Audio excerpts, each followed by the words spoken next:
So it's been a little while since I have talked about this Oryx Pro from System 76. And I've also gotten a newer model, the 2019 model of the MacBook Pro, 16 inch. So they're more comparable. The Oryx Pro is a 16 inch, and then the MacBook Pro is now 16 inch. A lot of the problems that I was having with the 15 inch MacBook Pro has been fixed in the newer MacBook Pro. The USB-C ports are all the same on this computer. The trackpad is bigger than it was on the 15 inch, and I'll say I think they've actually gotten this too big. Everybody keeps making the notebooks thinner and the trackpads bigger and bigger, and this thing's actually too big, because when I'm typing now, it still does it's still the best trackpad on the market. There's nobody even comes close to this trackpad, but they've made it so big now that when I'm typing, if I push down even a little bit on this trackpad, it moves the mouse, the focus of where I'm typing, it moves it to another part of the document and causes it to mess up what I'm doing, strictly because it's just too big. It's under my hand, and I'm never coming at this thing from this type of a viewpoint. So I don't need it to be this big. It's just gotten a little bit ridiculous with how big this thing is. The resistive touch thing that they have, where you push harder to do one thing and lighter to do, that thing is the biggest pain in the butt. I don't know why they think that's a cool feature, and I guess there are some people that use it, but I think it's just an utter waste of time. So trackpad, much better on the MacBook Pro than on the Oryx Pro. You can also, I don't know how well it's going to show up in the video, but the monitors, it's a lot brighter monitor on the MacBook Pro, a lot cleaner, crisper, just much easier to look at the MacBook Pro than the Oryx Pro.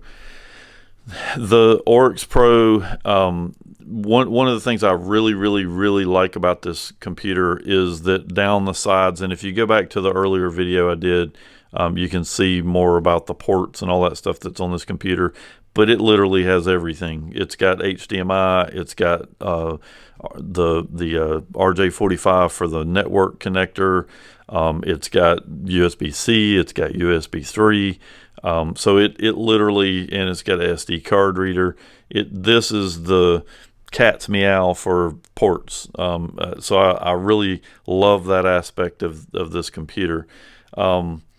The MacBook Pro is, USB-C. And if you want any other types of connections, you have to have an adapter. So I still hate that aspect of this computer. I have to carry stuff around with me all the time. When I go to the data center, I typically take this computer because I know that I can just walk in and whatever I need, I've already got with me. I'm not having to go hunting my bag for other adapters and things to be able to test the network or whatever it is I need to do. So this is the computer I take to the data center. This is the computer I use all day long. Now, why do I use the MacBook Pro versus the Oryx Pro? Well, one of the problems that I have with the Oryx Pro on a regular basis is typically if I shut the lid on the computer, it doesn't go to sleep. If it does go to sleep, it might not wake up. If it does wake up, it may glitch out and leave things stuck on the screen up in the foreground that I can't, I open up another program and I've got something, behind it and I can't see it because there's some, thing on the screen that won't go away. It's very, very buggy. Now I don't blame the hardware for that necessarily. It is running Linux over here and we're running Mac OS over here. So this is a whole lot more polished operating system than what you get on the Linux side. Although, the Linux stuff is a lot better than it used to be. So I'm not knocking it. It's just, it gets frustrating. If I can't just close the computer and go home, I got to close the computer, and then I got to sit and wait to see if it's actually going to go to sleep or if it's just going to close the lid. And then, if it does go to sleep when I get home, 9 times out of 10, it's not going to wake right back up. And this is where it really gets interesting, is that when I get from home and I'm coming back, 9 times out of 10 for sure, it isn't going to go to sleep when I leave the house. It's going to end up, locking up or doing something stupid somewhere between going home and coming back. So yeah, it's something that I have to reboot daily. Now, the other thing about this computer is its build quality. It sucks. You really, to try to compare any Windows-based system, and in this case it's Linux, but it's actually System 76, to be clear, does not make this computer. They claim they do, but they don't actually make this computer. They buy it from a aftermarket Chinese vendor that makes these things for all kinds of different companies, and then they put Linux on it. Now they do. System 76 does have awesome support. They do stand behind the product. And they have their own version of Linux, which I'm actually running over here, which I was hoping would make the computer work better than just having Ubuntu or something on here, but I'm not real sure about whether that's true or not. So System 76, they do stand behind it. The guys over there do know quite a bit about Linux, and they're able to help with quite a few things. But I've literally been fighting with this sleep and wake thing since I got this computer, and it still isn't solved. It's a little bit better now than it was when I bought the computer, but it's nowhere close to being stable. But the big thing is, for example, I just picked this computer up. I pick up the MacBook Pro, and I go downstairs to work with some of the other developers, and I have an aluminum chassis, solid as a brick. Nothing flexes. It's very stable and secure to carry around. I pick this up and go downstairs to start working with the developers, and as I'm walking downstairs, I can feel the chassis here separating as the screen is moving around, and I'm holding it up against me, and I'm not swinging it around or doing anything with it, so there's really no reason for it to be doing that. But you can just feel it's cheap. There's no way in the world that this is going to last as long as this does. It's all plastic, and it's just very cheesy. And when you're feeling it flexing in your hands while you're carrying it around, it's kind of disheartening, especially given the fact that this computer cost almost the same thing as this computer did. So it's a nice computer. I'm not saying anything's wrong with it. And the other thing about the newer MacBook Pros is Apple, in their infinite wisdom, went back to their old keyboard, except they renamed it a Magic Keyboard now. They kill me with their total bullshit sayings with all their stuff. But this is the old keyboard that used to be on the old MacBook Pros, and it works like a keyboard ought to work. So keyboard is 1,000 times better than that crap that they came out with in 2015 or whenever it was. So keyboard's awesome. Mouse pad, too big, but it still is much better than that mouse pad. Keyboard is better than that keyboard, although that keyboard is not bad either.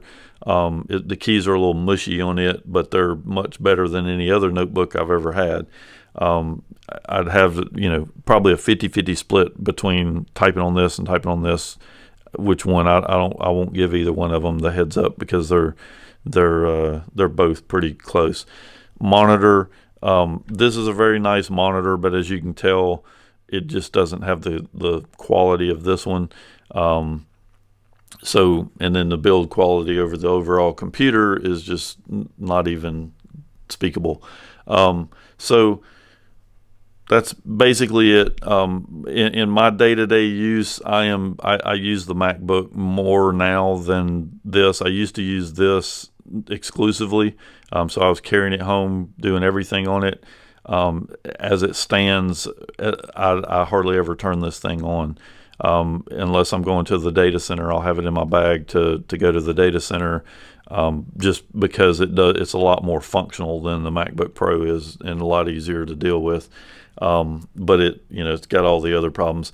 The other thing is I process a ton of videos. I do training videos on educateus.us, and I also do videos for work, and then these types of videos. And so Final Cut on the computer, on the MacBook, is 1,000 times better than Kden Live, trying to do that over here on Linux. Kden Live is not a bad program. It's just not nearly as polished as what Final Cut is. So it gets a little frustrating. I can also generate videos on the MacBook Pro a lot faster than I can on the other computer. So, this has become my daily driver. I still go back to this. I still prefer Linux. I love Linux. I just wish the computer would open and close and not crash, all the time when I'm doing that. And to be honest with you, that is the only time that this computer crashes, is when I'm opening and closing the lid. And it boots really fast, so I could just shut down. But the problem is that throughout the day, I'm programming, I'm researching, I'm doing, I'm reading a book, I'm doing other things, and to shut all that stuff down just to go home, because I end up going home, opening it up, and continuing what I was doing here.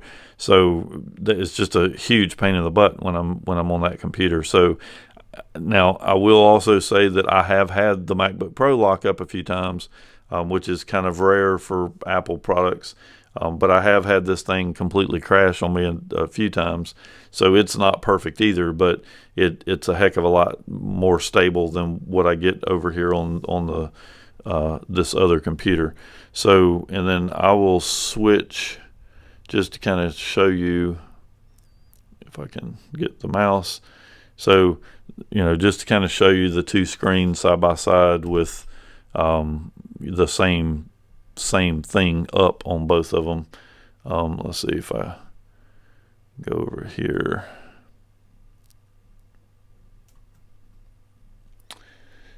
And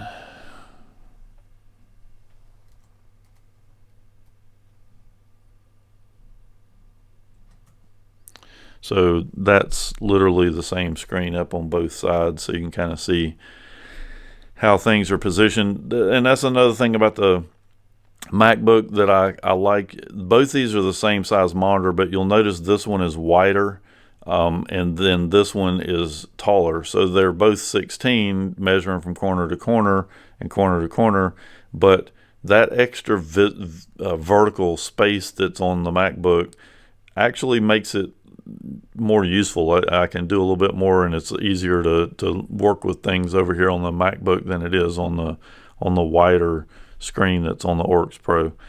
So that's my 2 cents on these two computers and what I'm currently doing with them at present. Oh, one more thing. Battery life on these two computers. This guy, the MacBook Pro, is unbelievable. Like I trip out on two things. One, the speakers on this thing are Chinese junk. I don't even know why they call them speakers. They're useless.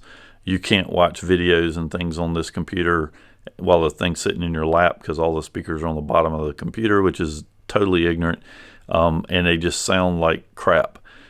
This thing, the sound quality on this MacBook Pro will blow your mind. Like it's like you've gotten high fidelity Bose speakers on this, plugged into this thing. It's just unbelievable how good the sound quality is on this, and the battery life on the MacBook Pro is unbelievable. Like I can go home with this MacBook Pro, never plug it in, and work half the night watching videos and writing programs, and the thing just keeps on plugging. I've never gotten the battery low on this at night. I usually end up quitting what I'm doing before this thing runs dead. This thing is nowhere close to it. It goes dead. In fact, I just unplugged this thing. I had it plugged in overnight, and it's probably only been unplugged for maybe an hour, and it's already down to 50% on the battery. This thing has been unplugged for the same amount of time, and it's sitting on 91%. And you'll also notice during the video, I was continually, this thing kept turning the monitor down to save power. This thing's had the monitor up on bright the whole time, and and it's still 91% versus 50. So it's really remarkable what Apple has done with the battery on the MacBook Pro.